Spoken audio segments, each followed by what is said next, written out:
ఈ రోజే డౌన్లోడ్ చేయండి, మీ ఫేవరెట్ షోస్ చూడండి. రండి. అదితి ఇక్కడికి వచ్చింది ఏంటండి? తను కావాలని మనల్ని డిస్టర్బ్ చేయడానికి వచ్చి ఉంటుంది. నేను మీతో వస్తున్నట్టు అదితికి తెలియదు కదా. అందుకే షాక్ అయింది. సరే మీరు రండి.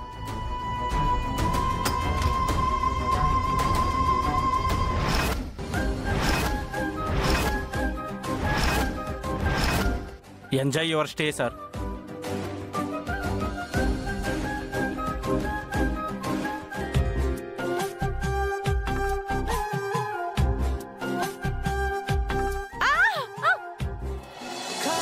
కన్ను తెరిచానే కలగా నిన్ను కలిసానే మధువరమే మధువరమే వరమే